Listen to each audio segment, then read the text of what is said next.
A single moment can split a life in two, like a crack across the green Tiffany glass overhead. When the champagne flute slipped from her hand, Maya Carter felt the whole world slow. The chandelier refracted into 100,000 shards of light across the golden bubbles. The pure white lace of the Monique Lhuillier gown curled upward like a tiny wave, and the live jazz band faltered for half a beat. The faint metallic tang of brass, the polished wood floor, and the scent of peonies from the centerpieces blended into a silence thick as velvet. The champagne traced a perfect arc before falling, spreading across $50,000 silk like a wound that could not be healed. "Oh my God." A woman's voice swallowed dryly. "She spilled the champagne."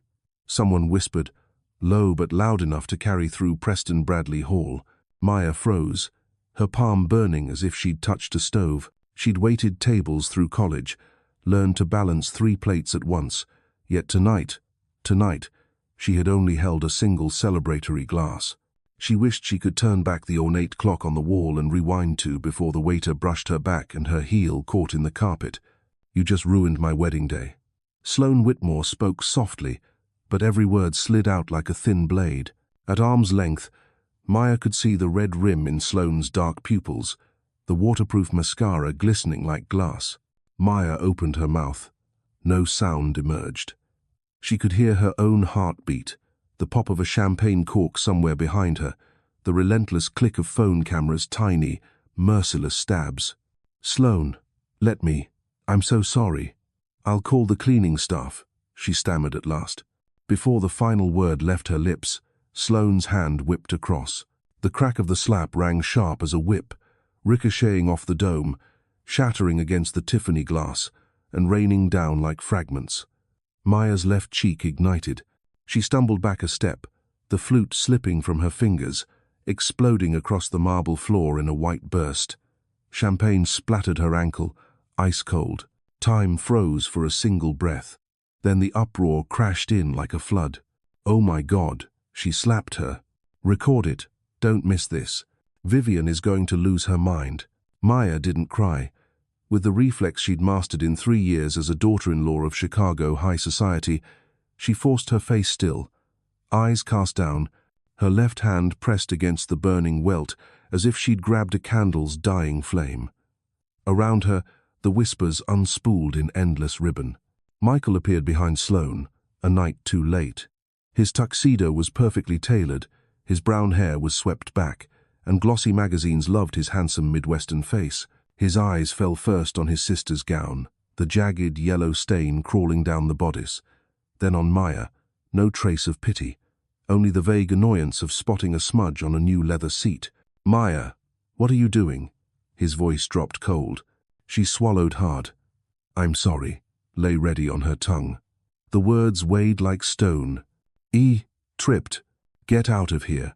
Michael's voice cut like a blade. Now, the command fell onto the polished floor and bounced like a hollow rubber ball. For a moment, Maya thought she had misheard. This was her husband, the man who once read Frost to her at the window overlooking the Chicago River, who chose white peonies because he knew she preferred their gentle fragrance over Ecuadorian roses, the man who that very morning buckled her belt, kissed her forehead, and said, "No matter what, you are mine." From behind came Vivian Whitmore, her mother-in-law, gliding forward, Dior J'adore mingling with wine and candle smoke. She didn't need to raise her voice. The satisfaction curved at her lips said enough. "Did you hear, Maya?" She tilted her head. "Security will escort you out. We don't tolerate saboteurs in this family." Maya stood ringed by gowns and black tuxedos, the centerpiece of an execution, while spectators pressed record. She drew a breath. Not to explain she knew it was pointless, but to hold her balance. Her hands wanted to drop, her legs to run, yet an invisible wire pinned her. And then she saw her, not a demon from the past, but close enough. Detective Naomi Reyes. Black hair tied back, a navy suit cut to hide the holstered pistol at her hip, the Chicago Police Department badge tucked neatly in a brown leather wallet. She stood half-shielded by a column, not too near to draw attention, not too far to miss a detail. Her gaze was calm like a doctor waiting for a patient or a hunter waiting for prey to tire. When their eyes met, Maya's stomach knotted. 3 years of running, living as someone else, and being a Whitmore bride, all of it thinner than paper beneath that look. Don't flinch, Maya ordered herself. Don't look away. But her body betrayed her with a shiver. Naomi didn't move. She only lowered her lids slightly, as if jotting a note. I told you, she never belonged here. A woman's whisper floated. I heard her family is, well, no one really knows. Always vague. Exactly. Even Kellogg is vague. Strange. None of her classmates remember her. A man cleared his throat. A guest with a phone camera, amateur journalist for the night, pushed forward. Maya saw her reflection on the screen. Flushed cheek, Hollywood waves swept to one side, dark eyes defiant, despite the humiliation. She remembered her mother, a blurry kitchen with a chipped formica table, a warm voice reminding, hold your head up, girl. When they want you to bow, you lift. She lifted just as a man's voice cut across, not loud, but pitched perfectly to carry. Everyone, please calm down. Grant Mercer, tonight's groom, stood on the steps near the band, his white tuxedo a streak of light amid the black. The silver Chicago skyline pin at his collar caught the light. Anyone who followed the city's real estate knew his name, Mercer Holdings, the firm that bought derelict riverfront warehouses and turned them into an arts district praised nationwide. But tonight, the crowd expected him to smile beside his bride, not wade into his in-laws' disaster. This was an accident, Grant said, sweeping the room. No one deserves humiliation over an accident. Sloane whipped around like a cat whose tail had been stepped on. Grant, my dress is ruined. Didn't you see? I saw. And I also saw someone being slapped in front of 300 guests. His voice held steady. This is our wedding, not a public trial. The bandmaster lifted his hand. Instruments fell silent. Overhead, the Tiffany dome seemed to darken, pulling every eye to the nexus, Maya and Grant. Michael narrowed his eyes. He said, this is a Whitmore family matter, each word heavy as a deadbolt. You have no right to interfere. Grant's smile tilted faintly. When a family matter is slapping someone in public, Michael, it stops being private. For the first time all night, a ripple of gasps stirred. Vivian leaned forward. Grant, perhaps you don't understand the context.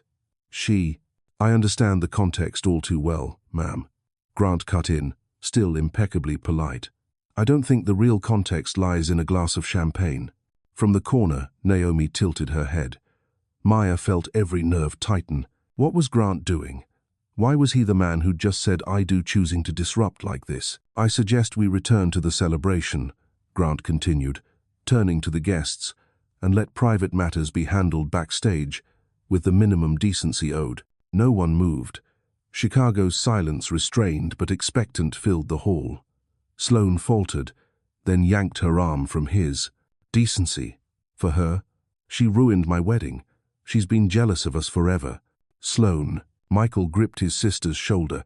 Let me handle this. He turned to Maya, his voice low but clear. I'll repeat myself. Leave. The heat in her cheek had turned to a throb. Worse was the hollow splitting her chest, the empty chamber where yesterday's forvers and I promise still echoed. In her mind, doors slammed, bolted shut. Michael, Maya whispered, trying to salvage the unsalvageable. I didn't mean to. She didn't mean to, Grant interjected instantly, as if filing an objection before the bench. I stood 3 steps away. A waiter tripped over her heel. It was an accident. If anyone is to blame, perhaps check the carpet. Vivian laughed softly, the sound empty as a drained glass. An interesting accident, especially for someone we know so little about. The room's focus shifted from champagne stains back to Maya, but differently. Vivian's words cracked open what the Whitmores had whispered, that Maya had appeared from nowhere 3 years ago. With a Kellogg degree few classmates recalled, a family she preferred not to discuss, a past shrouded. They didn't need proof. They needed suspicion. Grant met Vivian's gaze, unflinching. I found those most obsessed with others' pasts usually have the most fascinating pasts of their own. A few nervous chuckles broke. Vivian did not join. Grant, have you had too much to drink? Not enough to forget basic manners, ma'am, he replied. In that flicker, Maya caught Naomi's eyes again. Cold, patient, and perhaps curious. In Naomi's gaze, Maya was not the Whitmore bride or the wedding saboteur. She was Elena Brooks, the name buried deep under layers of files, and Naomi was waiting. And this is her face. Grant pointed to Maya's cheek, where a red handprint blazed. You just hit someone. In Chicago, that's battery, not correction. Sloane pressed her lips together, anger flashing in her eyes. Michael pulled his sister back. Vivian laid a bejeweled hand on her son's arm, something tamped down behind her smile, then turned to the guests. Our apologies for the incident. We'll move to the auxiliary ballroom for dinner as planned. Music, please. The bandleader nodded. The saxophone eased back in, tentative at first, then fuller, as if to cover the room's ragged breathing. The crowd began to flow, parting like two streams and leaving Maya, Grant, Michael, and the Whitmores in a pocket of space. Naomi drifted back to her vantage point, eyes never leaving them. Grant lowered his voice to Maya, just loud enough for the small circle to hear. You don't have to leave because someone ordered you to. If you need a room at St. Jane's tonight, No, Michael cut in. She's going back to the condo. Pack your things. We'll talk later. The phrase, pack your things, landed like a shovel striking the bottom of a grave. Maya looked at her husband and could no longer find the man of Sunday strolls through the Logan Square farmers market, buying waffles and laughing with toddlers. In front of her stood the perfect Whitmore, cold, orderly, the family's honor ranked above any hairline crack in human feeling. Maya drew a breath. Salt pooled on her tongue. I'll go. She bent to pick up her small clutch. Her fingers touched the leather edge, and with it rose an old sensation. What Elena Brooks had felt standing by the copier at Keaton and Partners, with a thick stack of files in her hands, knowing that from that second on, nothing could go back, the sensation of someone riding a hill with no brakes. Maya. Grant called, softer. Wait. She looked up. He stood close, not touching her, but his voice was pitched for her alone. Truth doesn't die just because people shout louder. Don't let them decide who you are inside this room. She gave a short, rough laugh. In this room, everyone's recording. Truth will be whatever video has the better angle. Then step out before they finish staging the scene, he said. If you want, I'll walk you to the back exit. You don't need to, she almost said. Save me, but caught herself. Rescue is a dangerous habit. It turns a person into debt. She turned to Michael. I'll come back for my things when everyone's gone. I don't want to create more. She searched for the word public endoscopy. Michael didn't answer. A tendon jumped in his neck. Vivian adjusted her silk wrap. Good. And Maya, when you leave the family office, have the manager contact us about active access badges. We'll be collecting them. The final thrust clean and neat. Maya nodded. Sloane stood off the side, chin lifted, her gown's yellow splash blooming into a cruel accidental art. Maya turned. Memories of the building skimmed past. The first time she came to the Chicago Cultural Center in low heels and a wool coat, tilting her head to the glass dome and thinking, one day I'll belong in rooms like this. 3 years later, that wish was returned with a slap.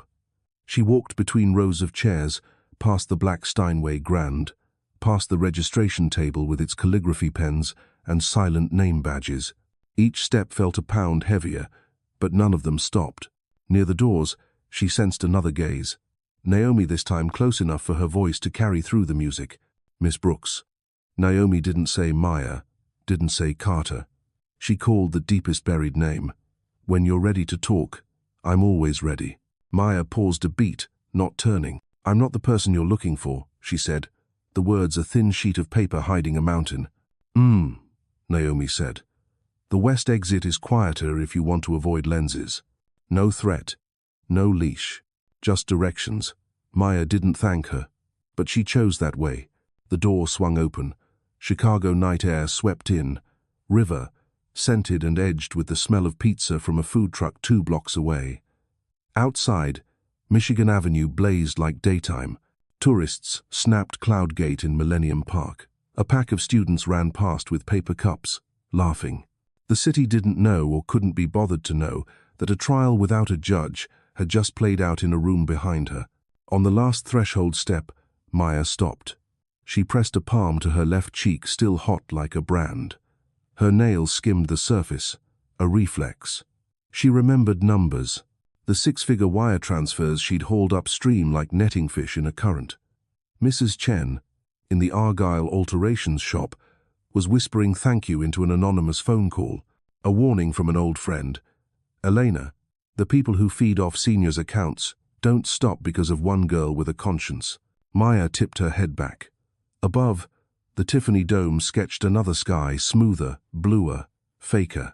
Below, the real sky lay dark, windy, and cold. Maya. Grant's voice.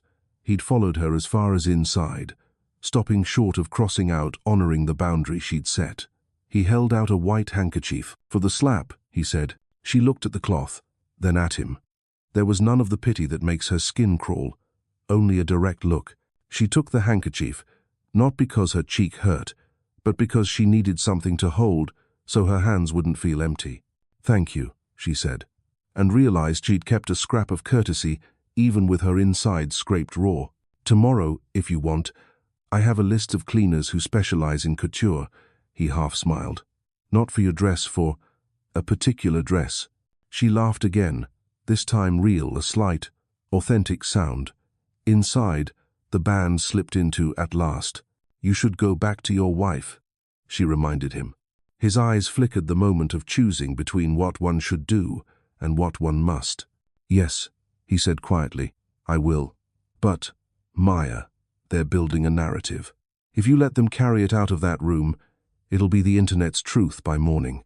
"The internet always wins," she said, voice flat as a lake. "Unless the truth speaks first," he replied. She made no promises.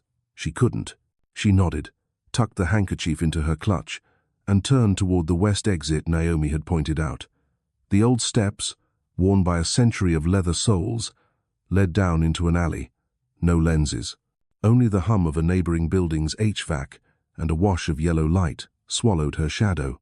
At the last step, she stopped. Her phone buzzed in the clutch. A text from an unknown number lit the screen. "You think you can hide forever, Rebecca?" Her heart jolted once.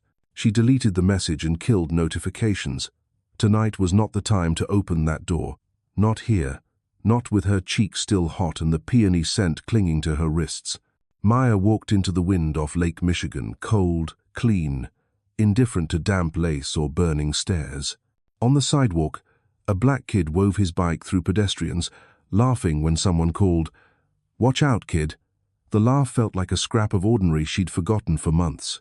She pulled up her zipper. Oddly crisp thought arrived. "I still have my legs." Legs can carry her out of rooms where others assign her a role. Legs can bring her back, on another day, with a story told in her own voice. But first, she had to cross the night. Above, the dome glowed like a counterfeit moon. Below, Chicago opened out without end. Maya set off, each step a small print on the invisible frost of a scoured pride. She didn't know what Marcus would do tomorrow, when Naomi would knock, how Grant would frame the tale, or what subject line Michael would choose for his email. She knew only this. Sloane's slap had slammed one door and, by accident, sprung another. The night gathered her into a clean, narrow outline, and from that outline, a question flared like a headlight.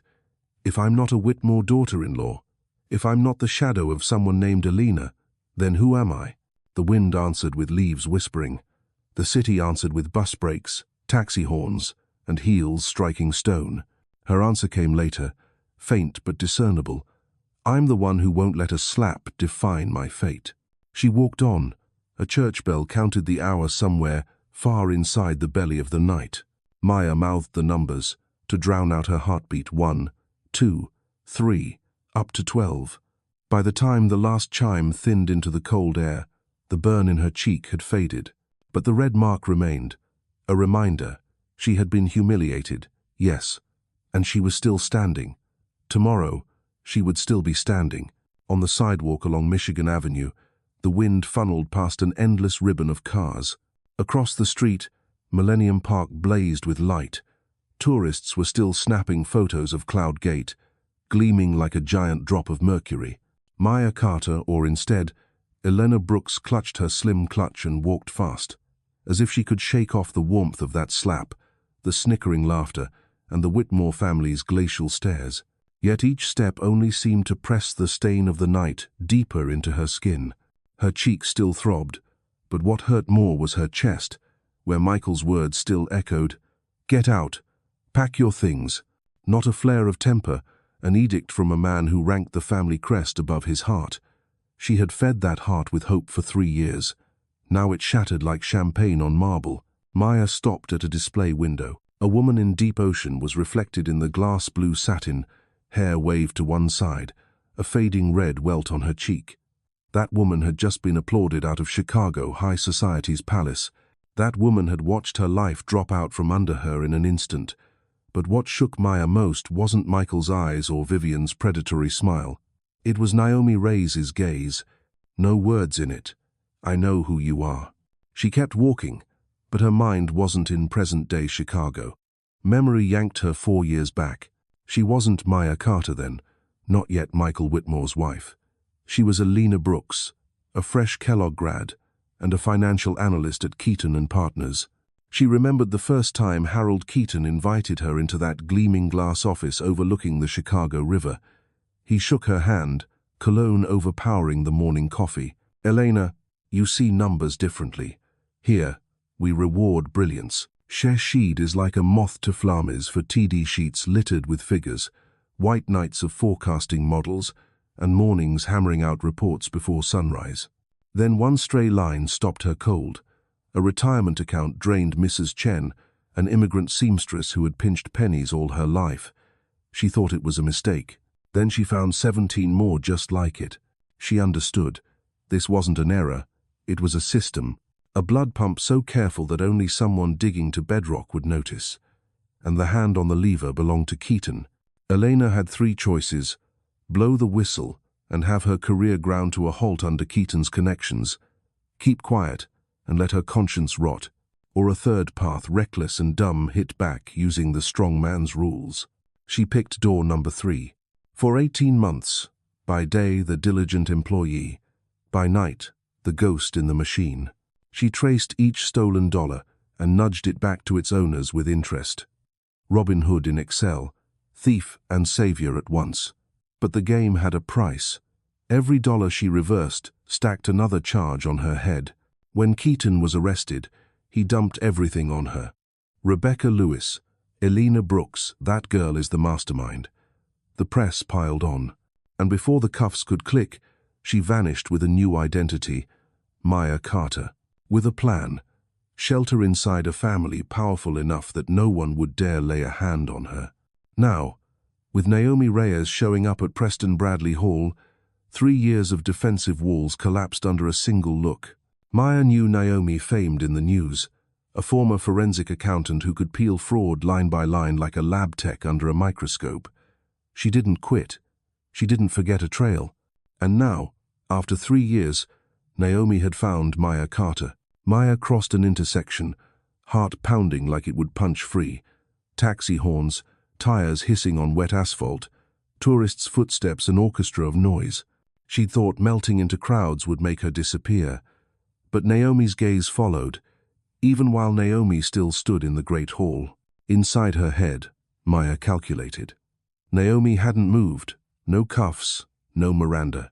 That meant she wasn't at a full 100%, or she was waiting for the right moment. And if Naomi was waiting, maybe there was still a sliver of hope. Hope for what? To keep running? Or to face it? She heard her mother's voice float up. "Elena, you can't run forever. One day, you have to stop." She heard Michael this morning. "I'll protect you." That promise turned to dust after one slap from his sister. She heard Grant Mercer at the door. Truth doesn't die just because people shout louder. 3 voices twisted together, pulling her apart. She quickened her pace, weaving past the Art Institute. She caught a flash of herself in the glass, then a figure farther back, unhurried, always at the same remove. A woman with a straight stride. Naomi. Maya knew. This wasn't a street chase. It was psychological hunting. Naomi let her feel the presence, so that fear might trip her alone. Maya ducked into a small corner cafe. Bell chime. Warm air, thick with espresso. She chose a table by the window, back to the wall. A habit learned during the years of running. Always see the door. She ordered a cappuccino. Her fingers trembled as she swiped the card. A thought flickered. If Naomi's tracking me, she'll have the number. Then, a thin smile to herself. I've left tracks everywhere. What's left to hide? Through the glass, she saw Naomi stop across the street, not entering and not calling and just standing, hands in her coat pockets, eyes steady through the pain. Maya tried a sip, bitter as a dare. Her throat was dry as dust. The cup in her hand pulled her back to those nights in a cheap rental, nursing instant coffee while she crawled through data lines. Back then, she believed she was right. Paying victims back was justice. But when Keaton fell, everything flipped. Justice turned into crime, and the predator put on the victim's mask. Naomi likely saw it that way, too. Elena Brooks is just a thief with a good disguise. And what had Naomi seen tonight when Maya was slapped and humiliated? A con artist? Or a woman shoved face first into the mud? Maya set the cup down and drew a breath. Naomi wouldn't leave. Slipping out would only lengthen the game. She stood, left a tip, and walked to the door. Outside, the wind cracked like a whip. Naomi was still there. When Maya stepped out, their eyes met again. You got far, Brooks, Naomi said, voice low and even. No shouting, no scene. Maya tightened her hand. I'm Maya Carter. Names change, faces don't, Naomi shrugged. But I'm not here to cuff you. Not yet. Maya blinked. Then, why? Naomi tipped her head. To see what you choose.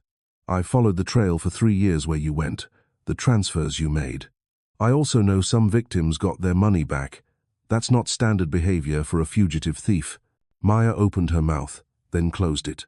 Any defense would sound like a lie. I watched a powerful family strip you in front of hundreds tonight, Naomi went on. And I watched you stand still and not strike back. She stepped a little closer, breath turning white in the cold. Brooks, the question is this. Do you want to keep running or do you want to face it? The street fell away. Only the two of them remained, a runner and a detective. But Naomi's words weren't a warrant. They were a suspended sentence, the choice handed to the accused. 2 frames flickered side by side in Maya's head. In one, she kept going another city, another name, another shell. And Naomi never stopped. 3 years this time, 3 months the next. In the other, she stopped, turned, told the true story, and risked being ground to powder by law and media alike. Naomi's eyes held steady. No contempt, no pity, just waiting. Maya clenched her clutch, heart thudding in pain. She couldn't answer now. But she knew one thing for sure. The moment Naomi stepped into tonight's game, the rules of running changed.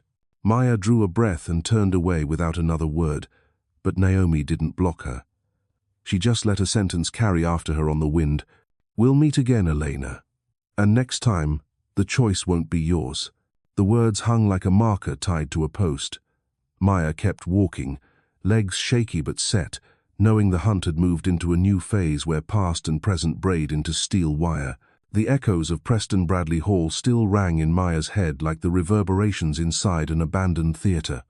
Chandeliers blazed above, scattering light across the curious faces of 300 guests.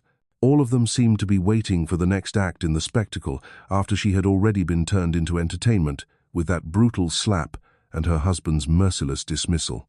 In that suffocating silence, a man's voice cut through, deep, steady, carrying an undeniable authority. That won't be necessary. Maya froze. Every head turned toward the same point. There, among the white floral arches, still immaculate in his wedding tuxedo, stood Grant Mercer, the groom of the night, the man who had spoken vows before hundreds only minutes earlier. He stood tall, straight-backed, the lights casting his stern face in sharp relief against the sea of onlookers. I think we all need to take a breath, Grant continued, calm but loud enough to smother the whispers. This is a wedding, not a public tribunal. A murmur rippled outward. The crowd had caught the scent of fresh drama. Phones went up again, this time aimed not at Maya, but at the groom. Sloane Whitmore, the bride, cloaked in her $50,000 Monique Lhuillier gown, stared at him, stunned. Her face cycled from rage to disbelief to fury doubled. "Grant, what are you doing? She just ruined our wedding." "A spilled glass of champagne isn't ruined, Sloane," Grant replied, his eyes never leaving Maya. "But the way people chose to react, that is what stained this night." The room fell silent. His words cut like a blade into the Whitmore family, lined up directly behind Maya. Michael's face paled. Vivian, the imperious matriarch, let her lips curve in the faintest, sharpest smile. "You don't understand, Grant," Vivian said sweetly, but her tone was glass-edged. "She's sown discord from the day she set foot in this family. Can't you see? My son has never had peace since marrying her." Grant turned, meeting her eyes. His smile wasn't the polite smile of a groom, it was the measured smile of someone who'd anticipated this moment. "I understand better than you think, Mrs. Whitmore. I know that families sometimes choose one person to blame to hide what truly festers beneath." A hushed gasp spread through the guests. Maya's heart jolted. That line carried weight and implication, and she saw the flicker in Vivian's eyes, a flash of unease, buried instantly under her usual disdain. Michael couldn't bear it. He stepped forward, voice iron. "Grant, don't let her poison your wedding. She's my wife, and I told her to leave." Maya looked at her husband. There was no love in his gaze, only shame, only fear of being the man the whole room judged. But before she could form words, Grant spoke again. "The interesting thing here, Michael," his tone dipped lower, deliberate, "is that I see a woman slapped, humiliated in front of everyone, and instead of defending her, her husband turned his back. Don't you think that is the absolute disgrace?" The murmur spread like fire across dry paper. A few guests exchanged disapproving looks. In Chicago high society, courtesy often mattered even more than wealth. For a husband to let his wife be publicly degraded, that was a stain not easily scrubbed away. Vivian interjected, her eyes flashing with caution. "Grant, perhaps you're too tired after the ceremony. This isn't the time to dissect another family's issues." Grant turned back, voice steady. "But it was your family that turned a wedding into an execution. I'm simply reminding everyone that public spectacles like this often carry consequences no one intends." Each word was drilled into the Whitmores' marble wall of pride. Maya stood motionless, hands trembling. She couldn't fathom why Grant was doing this. He had just married into the family, why defend the woman they despised most? His eyes found hers, unwavering, forcing her to look away. Inside her, a strange feeling rose, gratitude laced with fear. Fear because the crowd's attention had shifted from the slap to something more dangerous. The mysterious thread now visible between her and Grant. Sloane stumbled forward, tears streaking her makeup down to her neck. "Are you taking her side, Grant? I'm your wife. She's a thorn in all of our sides." Grant looked at her, the tenderness from the vows gone. "I'm not taking sides. I'm taking truth's side. And the truth is, Maya Carter did not ruin this wedding. Your family's overreaction did." The statement landed like a slow-burning bomb. Guests erupted into murmurs. Phones raised higher. Maya felt her blood surge, every vein taut. Vivian clenched her silver clutch, calculation in her eyes. "You'd better be careful, Grant. Those are dangerous words to say on your wedding day." "Dangerous?" Grant arched a brow. "Words are only dangerous when there's something in the house worth hiding." The air thickened to ice. Maya felt a cold slice down her spine. Nearby guests whispered, some stepping back as if waiting for the earthquake's shock. And she, the woman the Whitmores had tried to drag into the mud, now found a hand extended to pull her up. But Grant Mercer's hand wasn't simple charity. She read something far more complex in his gaze. Not just compassion, understanding. Understanding of a past she had buried. How?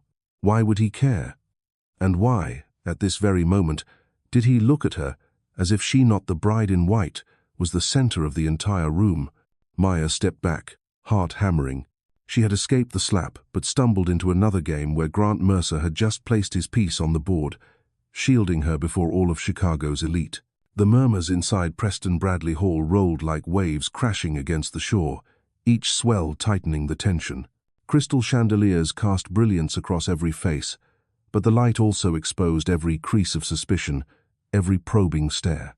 Maya stood frozen, her body taut with shame and strangeness. Grant Mercer remained calm at the storm's center, eyes as sharp as blades yet fixed on her with a strange, unwavering resolve. As Vivian Whitmore was about to respond, another voice broke through, shaking the entire hall. "Excuse me, but I think I know her." Every head turned toward the sound. A tall, lean man with salt and pepper hair, clad in a charcoal suit, stepped out from the rows. Light fell across his angular face, his eyes lit with a hatred that had never cooled. Maya's heart seemed to stop. Marcus Trent. That name had once been a nightmare. The head of a major construction company, one of the victims in the embezzlement web that Elena Brooks had once stumbled into. She had never met him face to face, but the files, the furious emails, the damning headlines had etched him deep in her memory. "Yes." Marcus advanced, his hoarse voice booming across the hall. "She isn't Maya Carter. She's Elena Brooks." The room exploded. Phones shot up, flashes burst, whispers burst into open uproar. Maya swayed, her legs trembling. Her real name, her past, all ripped open in 3 seconds. Michael stared at her, shocked as though seeing his wife of 3 years for the first time. "Elena?" Maya couldn't answer. Words clotted in her throat. Marcus strode closer, pointing straight at her. "I'll never forget that face. She wrecked hundreds of families. My company lost millions. My workers lost their pensions. And then she vanished." A wave of outrage rippled through the guests. Those who had only wanted light entertainment now realized they had been handed a more sensational play. Vivian smiled, cold and satisfied, like someone had done her work for her. Michael stood pale as if his whole world had turned upside down. Sloane sobbed, but her eyes glittered with malicious delight. Maya tried to speak, but her throat was dry, soundless. Memories surged, laptop screens glowing in dark rooms, columns of numbers scrolling, her hands trembling as she redirected funds. She knew anything she said now would be twisted into evidence against her. But Grant stepped forward. Mr. Trent's voice rang out, not loud, but firm enough to silence the hall. "You've just made a grave accusation before 300 witnesses and countless cameras. I trust you have concrete evidence?" Marcus faltered, unprepared to be challenged so quickly. I recognize her face. I know it's her." Grant narrowed his eyes, a faint, cutting smile tugging at his lips. "Identification based on memory from 4 years ago isn't enough to convict anyone, sir. You're a businessman. Surely you understand the concept of evidence." The guests murmured again, some nodding. In this glittering society, nothing was more dangerous than an accusation without proof. Vivian cut in, eager to seize back control. "Grant, you're making a fool of yourself. This is your wedding, not a courtroom." "Exactly," Grant replied, eyes locking on hers. "So why did your family turn it into a public execution over a stain on a wedding dress?" Maya stared at him in astonishment. He wasn't just shielding her from Marcus, he was flipping the board, making the Whitmores look indecent before their peers. But she sensed he was playing a much larger game beneath every word. Marcus pressed forward, face flushed. "I can pull records and headlines. Everyone is named Elena Brooks. She ran because she knew she was guilty." Grant lifted a hand, calm as a seasoned litigator. "Then I advise you to be careful, because if you're wrong, you'll be facing a defamation suit with damages that won't be small." A wave of oohs swept the room. Some guests chuckled, entertained by the duel. Maya's breath came shallow, heart pounding. Why was Grant doing this? Why protect her knowing the truth? At that moment, her eyes met Naomi Reyes across the hall. The detective still stood silently, watching. Her face revealed nothing, but her gaze cut through the theater of it all. Naomi did not intervene, did not confirm, did not deny. She observed. On one side, Maya felt trapped between 2 fires. Marcus, the victim, hungering for vengeance. On the other hand, Naomi, the embodiment of justice, is waiting. And between them, Grant Mercer, the man who had just declared he would not allow her to be condemned before a crowd, yet whose eyes told her plainly he knew more than she wanted. No one else in the room noticed her breath falter, but he did. "Ladies and gentlemen," Grant turned back to the crowd, his voice commanding, "this is a wedding, not an inquisition. If anyone here has suspicions, let the proper authorities handle them. For now, I suggest we return to what we came here for, a celebration of love." The guests hesitated. Then, one by one, a few began to clap. Applause spread not out of sympathy, but because they had consumed enough drama for the night. They wanted to return to dancing, wine, and anecdotes for tomorrow's gossip. Marcus retreated, his face still twisted with rage, drowned out by the tide of collective civility. Vivian clenched her jaw, gripping Sloane's sobbing frame. Michael looked at Maya as though she were a stranger. Maya felt a weight lift from her chest, as if she'd stepped back from the edge of a cliff.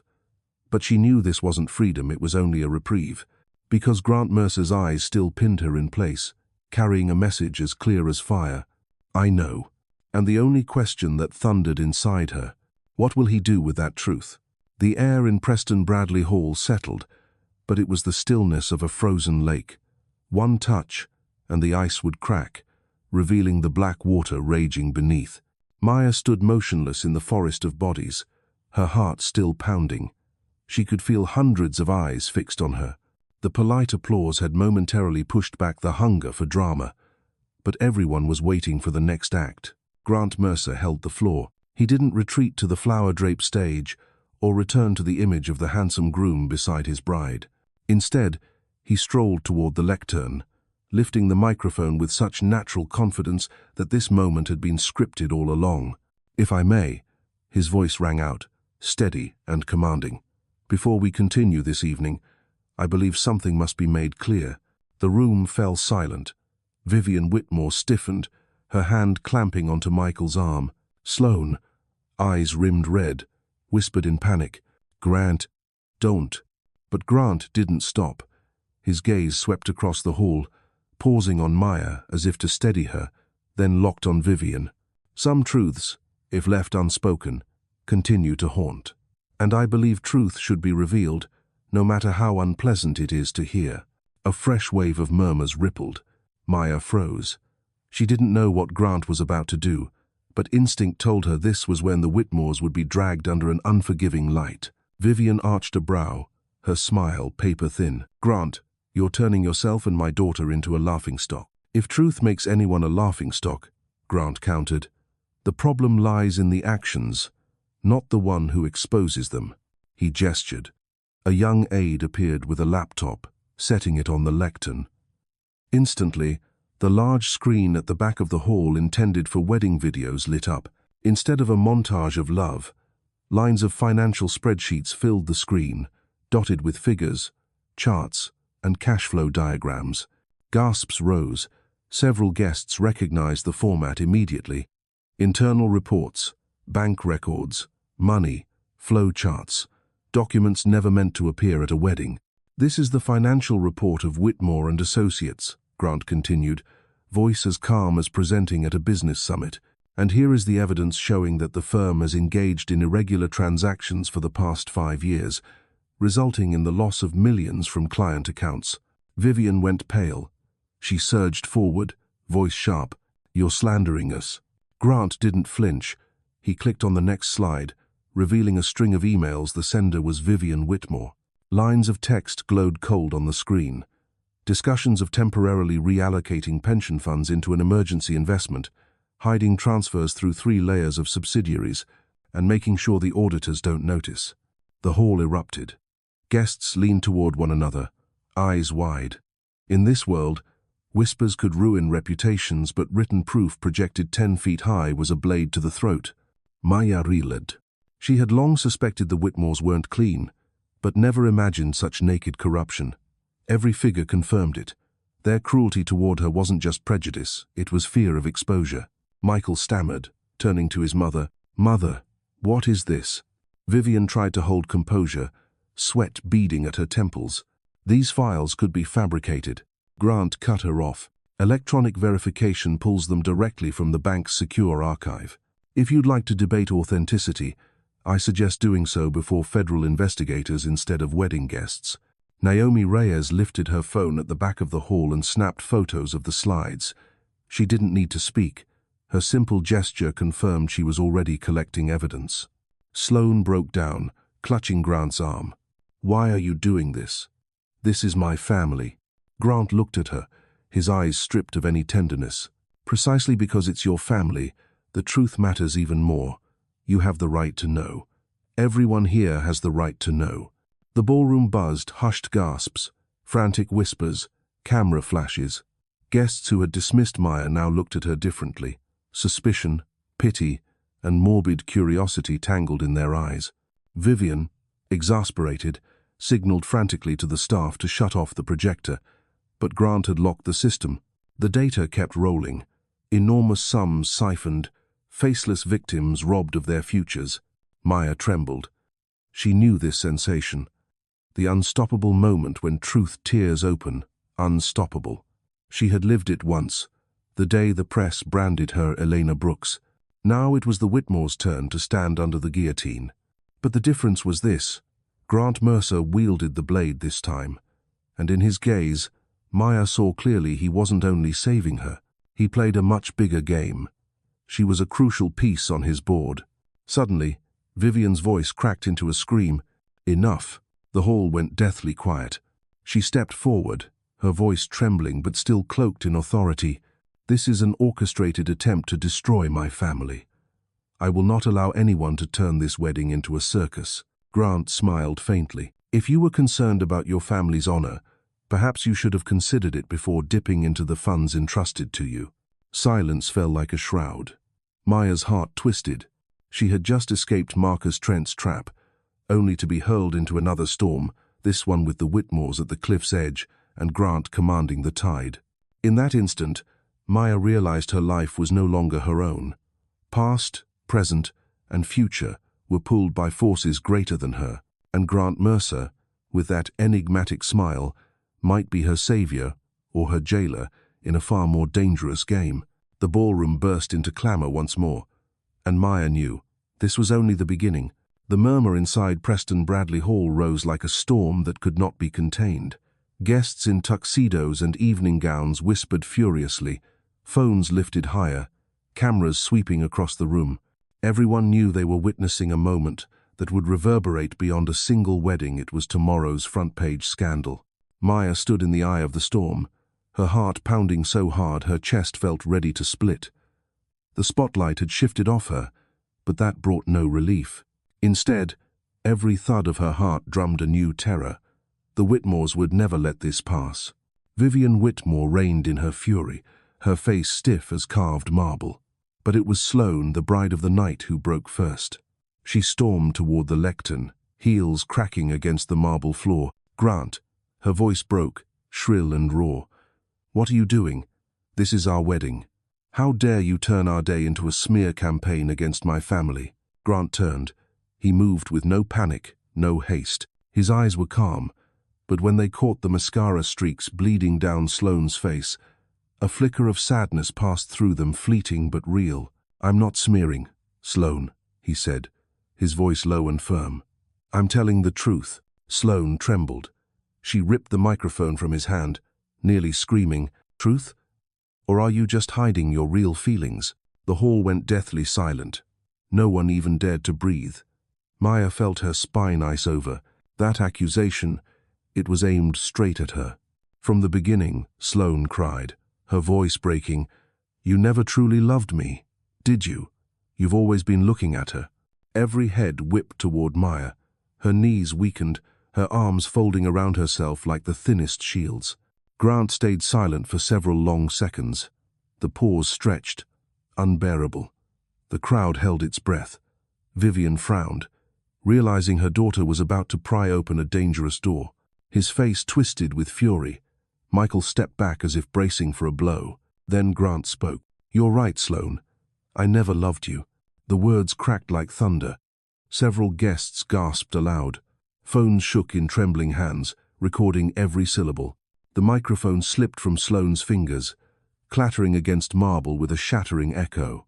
She staggered back, eyes wide, lips trembling. "You, what did you say?" Grant bent, retrieved the microphone, and held it steady. His gaze locked on Maya. "I've loved someone else all along, and tonight, I can't pretend anymore." The air split. Maya felt every breath ripped from her lungs. Her mind spun. She wanted to scream, "Stop, don't say it," but her lips froze. Michael did not freeze. His roar tore through the room. "Tell me I misheard you, Grant. You're standing here in front of everyone, on the night you marry my sister, and you admit you love my wife?" The ballroom erupted. The phrase "my wife" tolled like a funeral bell.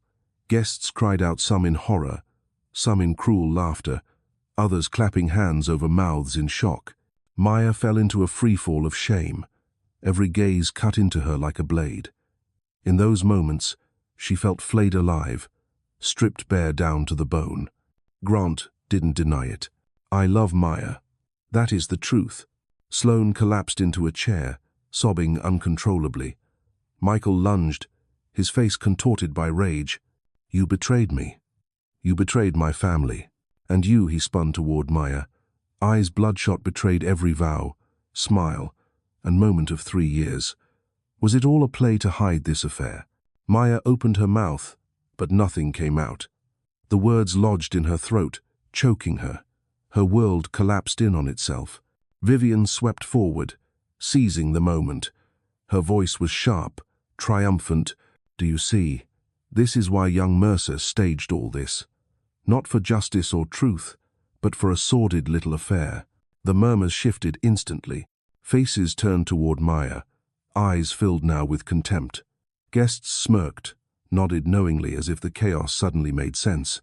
Grant snapped back at Vivian, his voice hard as steel. "You can say anything to save yourself.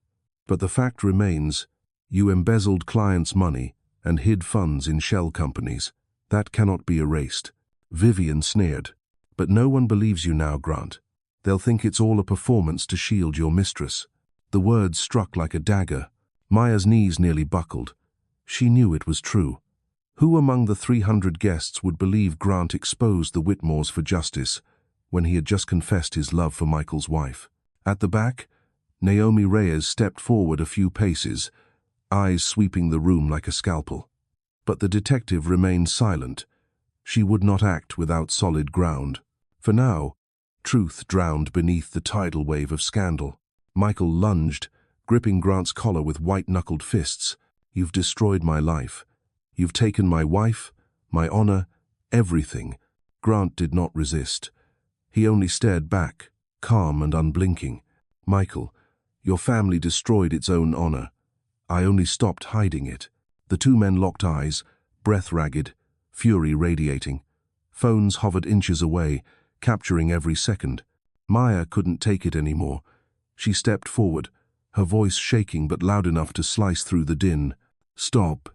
The hall froze. Every eye turned to her. "None of you understands me," she cried, tears streaming down her face. "I don't need anyone declaring their love or hatred to cover their sins. I don't need to be a puppet in this public theater." She turned to Michael. "I once loved you, but you abandoned me when I needed you most." Then, to Grant, her eyes were swimming with grief. "And you just made me the excuse for your war." Grant's mouth opened, but she turned away before he could speak. She had no strength left to hear another word. In the suffocating silence, Maya walked out, her heels striking heavy beats on the marble floor. The great doors of Preston Bradley Hall swung open, spilling the light of Chicago's night into the ballroom. And just before the doors closed behind her, she heard it, the crowd's ragged breath, Sloane's sobs, Michael's curses, and Grant's low voice, meant for her alone. "I won't let you disappear, Maya." The doors of Preston Bradley Hall shut behind Maya, leaving a storm of chaotic sound like an orchestra gone out of tune. She drew a deep breath of the Chicago night as she descended the marble steps. The November air was a bit sharp, and the wind off Lake Michigan was whipping her dress tight against her legs. But even the cold couldn't cool the storm raging in her chest. Each of her footsteps echoed hollowly, like the fracture of her heartbeat. She was leaving that grand hall not as a woman defended, but as one stripped bare before the crowd. Two voices clashed inside her skull. Michael's roar of fury, her husband's condemnation, and Grant's forbidden love confession. One blade pierced the past, the other shredded the present. A black limousine idled at the curb. Michael burst through the hall doors, face flushed, tie askew. He yanked the car door open, then seized Maya's wrist. "Get in the car." Maya ripped her hand free. "I'm not going anywhere with you. You're still my wife," Michael bellowed, his voice echoing down the street. A few guests spilled out onto the steps, watching.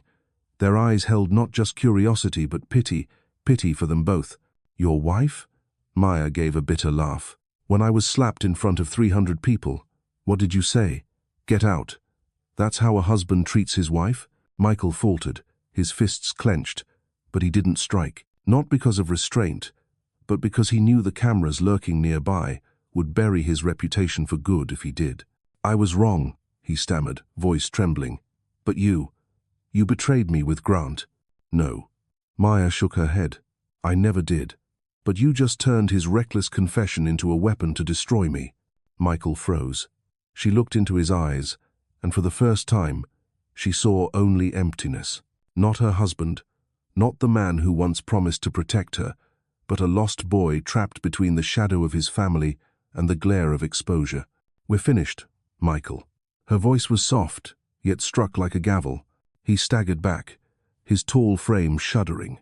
His eyes pleaded, but his lips couldn't form a word. Then another voice cut through the night. "Yes, finished indeed." Vivian descended the steps, her luxurious coat billowing in the wind.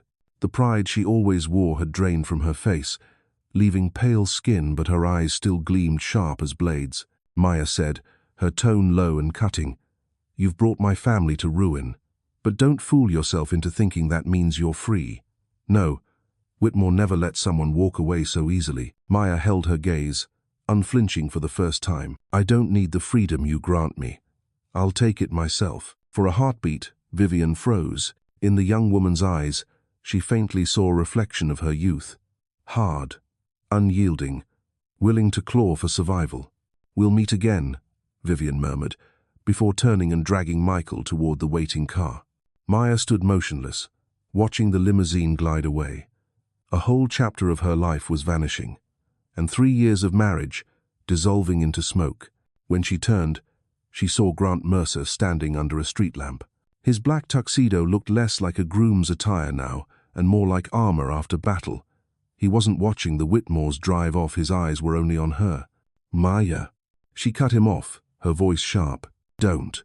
You've said enough already. But you need to know." Grant stepped forward, resolving the burning in his eyes. "I never meant to make you an excuse. What I said was the truth. I love you." Maya gave a ragged laugh. "Love? You destroyed a wedding, a family, and my life with a single sentence. That's love?" Grant's hands clenched, his silence heavy, yet his gaze did not waver. "I lost everything tonight," he said quietly.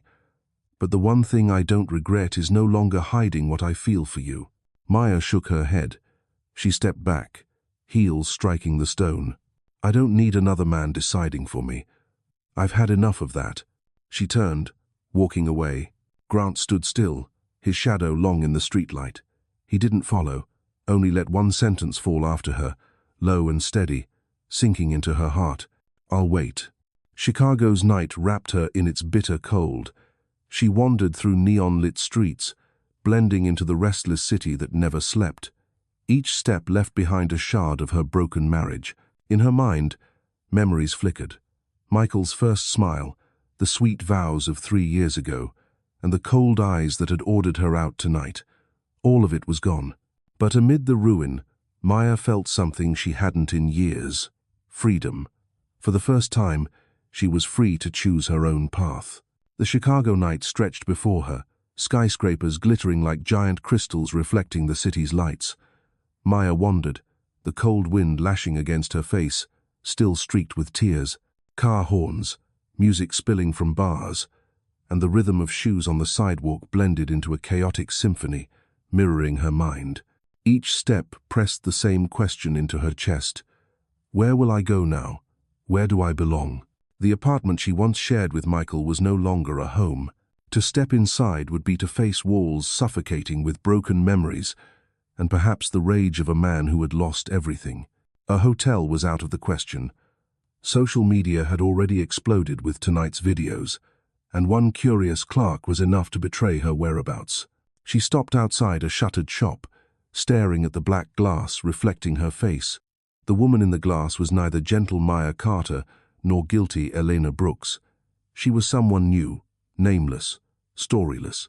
Maybe this is the chance, she whispered to herself. Her phone buzzed relentlessly inside her bag. Messages, missed calls, social media alerts. Maya didn't need to look to know reporters, friends, perhaps even old enemies, but one name on the screen froze her. Naomi Reyes. She opened the message. Naomi, we need to talk. Not here. I know a safe place. Call me back if you want to get out of this spiral. Maya bit her lip. Naomi had hunted her for 3 years, the ghost in her nightmares, the woman with eyes sharp enough never to let go. And yet now Naomi was the first to throw her a lifeline after tonight's storm. To call back meant trusting the one who had pursued her. But if not, where else could she go? Maya drew a deep breath, then pressed call. Naomi's voice came low and steady. I guessed you would. Listen carefully. Don't go home. Don't check into a hotel. And trust no one but me right now. I'll send you an address. Meet me in 15 minutes. The call cut. A message appeared.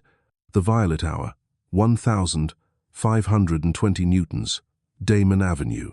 A cocktail lounge in Wicker Park, famous for its soundproof private rooms. A clever choice. Maya hailed a taxi.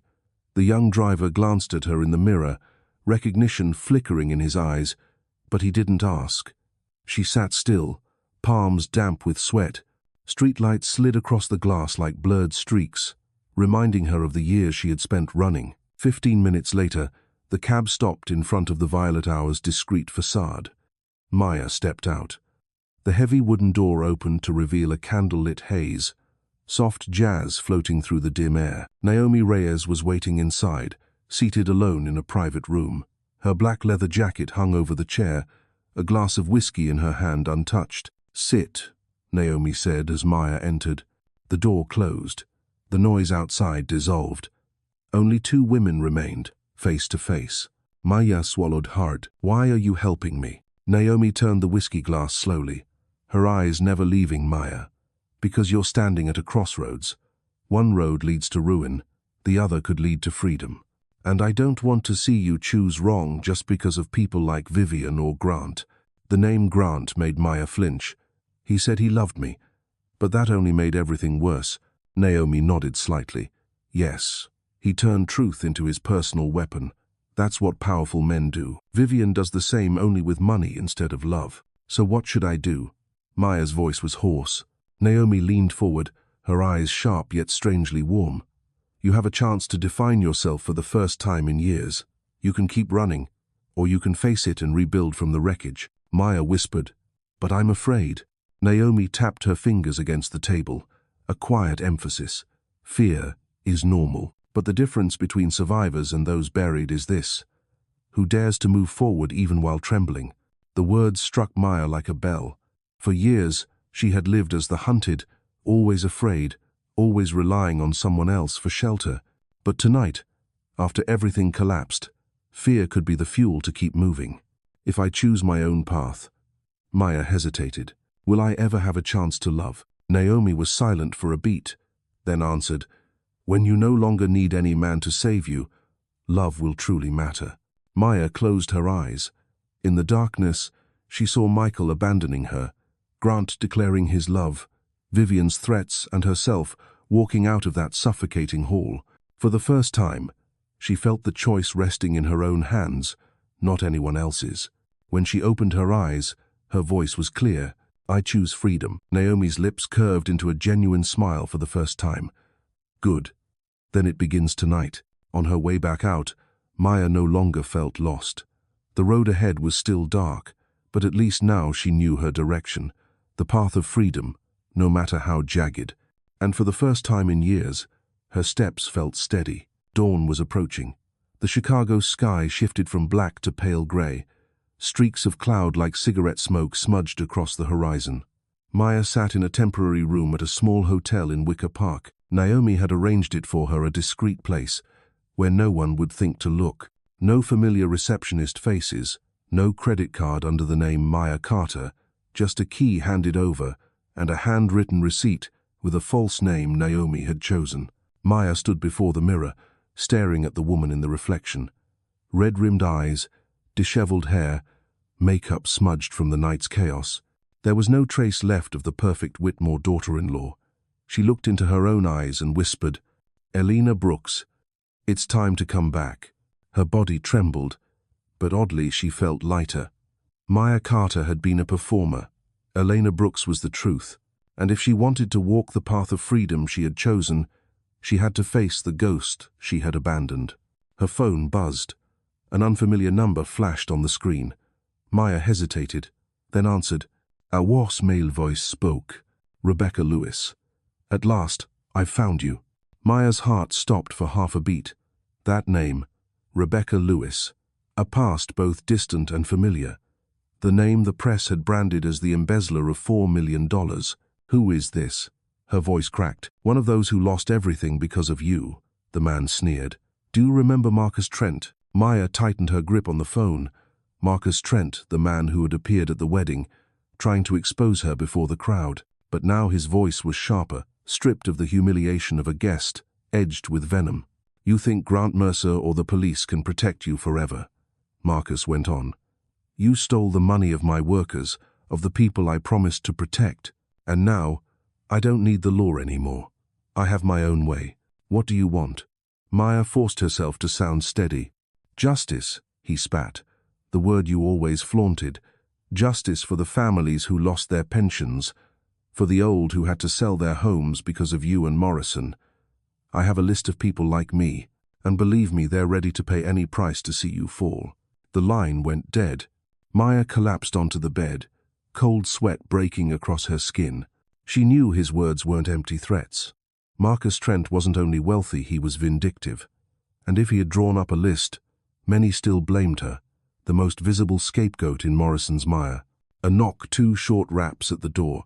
Maya jumped, heart pounding against her ribs. "Who is it?" "Naomi," came the familiar voice. Maya opened the door. Naomi stepped in, her face grave.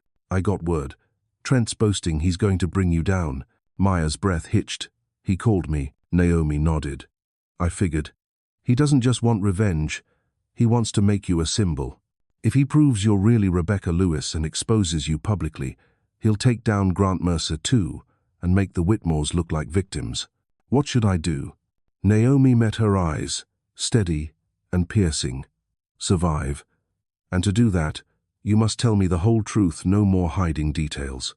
Not to the press, not to Grant, to me. If I don't know everything, I can't protect you." Maya bit her lip.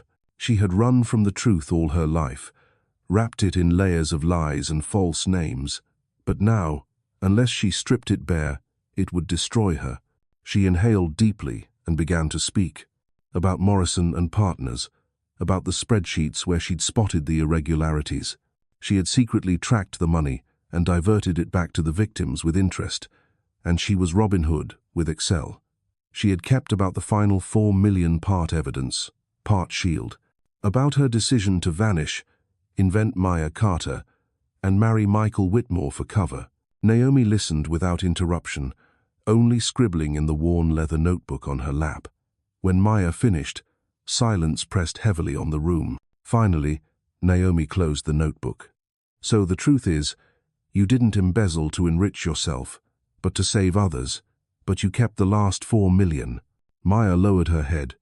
"Yes, and that was the greatest mistake of my life." Naomi tilted her head. "Or the key. It could shield you from Marcus and everyone hunting you if you still hold the evidence. But it also makes you a bigger target than ever." Maya shivered. "So I can't escape?" "No," Naomi said slowly. "It means you have to face it." That night, Maya couldn't sleep. The hum of cars drifted in from the street, the dim glow of the street lamp filtering through the curtain. In her mind, the faces swirled together.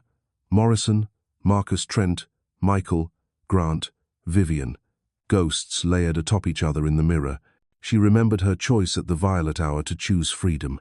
But freedom wasn't wandering the streets, nor hiding in hotel rooms. Freedom would only come when she stopped running. And to stop running, she had to face Marcus Trent and the list he spoke of. Maya sat up suddenly, her eyes blazing in the dark. "If you want me to fall, Marcus," she whispered, "then I'll stand before you." The next morning, Naomi returned. She wasn't surprised to find Maya already dressed, with a long coat on, hair tied back, and eyes bloodshot but lit with resolve. Naomi nodded lightly. "So, you've chosen," Maya answered. "I'm tired of being afraid. It's time to reclaim my own voice." Naomi's lips curved into a faint smile, respect glinting in her eyes. "Then let's begin." Chicago's morning was clear but tense. The glass towers reflected the sun onto the torrents of cars streaming down Michigan Avenue. People sipped their coffee and hurried into offices, unaware that just a few miles north, a confrontation was about to shake the city. Maya stood before the mirror in her small hotel room. She wore a long ash-gray coat and low heels, not for elegance, but for steadiness as she stepped into a battlefield without drums or banners. In her pocket rested a small silver USB drive, the last surviving evidence from Morrison and Partners, the records she had kept hidden for 3 years. Last night, she had opened it again, trembling as she saw the numbers still intact like an old scar that had never healed. Naomi leaned against the wall, watching. "Are you sure? Once it's public, there's no way back." "I've run enough," Maya replied, her voice calmer than ever. Naomi nodded. "Trent is at the Drake Hotel. He's holding a private meeting with self-proclaimed Morrison victims. In truth, it's a mock tribunal to condemn you." Maya drew a deep breath. "Then I'll be there, to let them hear the truth from me." The Drake Hotel, second-floor conference room. No journalists, but every seat was filled. Faces drawn tight with anger and weariness. Couples who had lost their life savings, elderly retirees, small business owners. Their whispers brimmed with fury. Marcus Trent stood at the podium in a tailored grey suit, his expression confident. He raised a thick folder. "This is the proof," he declared. "Rebecca Lewis, or Maya Carter, or Elena Brooks, call her what you like, is the one who stole our money. Tonight, we decide. Hand her over to the law, or let our justice punish her." The crowd murmured in agreement. He had the upper hand. The doors opened. Maya walked in, Naomi at her side. Whispers swelled to shouts. "That's her. My God, after all these years. A snake in angel's clothing." Maya stepped toward the podium. She did not avert her eyes from their hatred. She let it pierce her. Facing Marcus, she held the USB from her coat high. "You're right, Marcus. I am Rebecca Lewis. And yes, I touched that money, but not to steal, to save." The room fell silent. She inserted the USB into the laptop on the podium. Spreadsheets appeared on the big screen behind her. Victims' names, amounts lost, and the hidden transfers that restored them. Names matched the faces in the seats. An elderly couple gasped. That was the money we got back that year." Another nodded, eyes brimming. Maya scanned the room. "I don't deny I created a trap. I used Morrison's system to send the money back to the victims. I kept the last 4 million, not to spend, but to preserve the evidence. Without it, Morrison and men like you, Marcus would have buried everything." Marcus's face reddened. He slammed the table. "Lies. If you were so noble, why vanish for 3 years? Why take a false name and live in luxury with the Whitmores?" "Because I was afraid," Maya said plainly. "Afraid that men like you would crush me. Afraid that even if I spoke the truth, no one would believe me." Naomi stepped forward, flashing her badge. "And that's precisely what I verified. Her files match my investigation. Morrison was arrested, but his network lives on. And you, Trent, you concealed illicit transactions to hold on to power." The crowd erupted. People leapt to their feet, pointing at Marcus. "I asked you about the money I miss. You told me nothing could be done. So you knew all along?" Sweat glistened on Marcus's forehead. "You're all mad. This is her script with the police." Maya moved closer, her voice firm. I don't need you to believe me. I need them to see the evidence. She opened another folder. Morrison's emails to Marcus, promising him a share of the embezzled funds. The room roared like fire. Several people raised their phones, recording everything. Marcus stumbled back, pale. Enough. This is fabrication. Naomi lifted her hand. 2 undercover officers entered, cuffs glinting. Marcus Trent, you have been arrested as a co-conspirator for embezzlement and financial fraud. The room exploded. Some clapped, others wept. Marcus struggled, but was dragged away. Maya stood, trembling but for the first time, not from fear, but from relief. After the confrontation, Naomi and Maya stepped out onto the street. Chicago glowed in afternoon sunlight, but the storm had quieted inside Maya. Naomi laid a hand on her shoulder. You did the hardest thing. You spoke the truth before those who hated you. Maya smiled faintly. And I'm still standing. Yes. Now there's Grant. He'll come to find you. Maya gazed toward the shimmering expanse of Lake Michigan. Later. I don't yet know what I want from him, but I know what I want from myself. Naomi nodded. That's enough for today. Maya walked on, merging into the city crowd. No longer Maya Carter. No longer only Rebecca Lewis. A woman with her own name and story is ready to write forward. Her heartbeat no longer thundered with fear, but with freedom. Thus ended the journey. From fugitive to truth-teller, from victim to agent of her destiny. Maya Elena had reclaimed ownership of her life, even if love, power, and ghosts of the past still lingered. 3 years after the showdown at the Drake, Chicago bustled as always. But to Elena Brooks, the city meant something new. She sat in an office high above Lake Michigan. On the glass door was etched, Brooks Foundation for Financial Justice. Inside, young staff bustled with case files, new frauds uncovered, pension recovery plans, free training sessions for workers. Photos of once ruined families hung on the wall, now smiling in new homes. Elena watched, feeling a strange peace, no more burdens, no more false masks, only the hard, honest weight of freedom. Naomi entered, hair now streaked with gray but smile still sharp. You've got a meeting today with the Congressional Finance Committee. They want to hear more about the pension protection program. I'll be there. Elena nodded. Naomi chuckled softly. You've gone further than anyone ever imagined. Elena looked out at the vast lake, far enough that even I can't quite believe it. A knock. Grant Mercer entered, not the young groom of that disastrous night, but a steady businessman, eyes still carrying an unhidden concern. He laid an envelope on her desk. An invitation. I know you dislike glittering parties, but this one isn't for show. It's the launch of a joint fund between Mercer Group and the Brooks Foundation. I want you beside me when we announce it. Elena studied him for a long moment.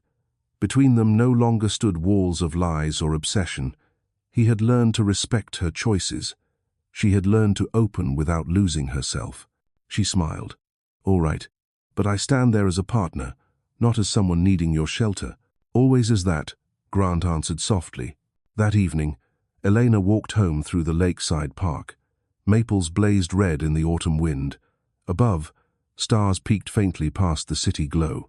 In that calm moment, she recalled the nightmare at Preston Bradley Hall, the slap, the humiliation, Michael's abandonment, Grant's confession, all that had dragged her down. But from that very depth, she had chosen to rise. Elena smiled, her stride firmer than ever. She had learned, true strength was not fleeing the past, but forging it into the foundation of a fairer future. And that was freedom.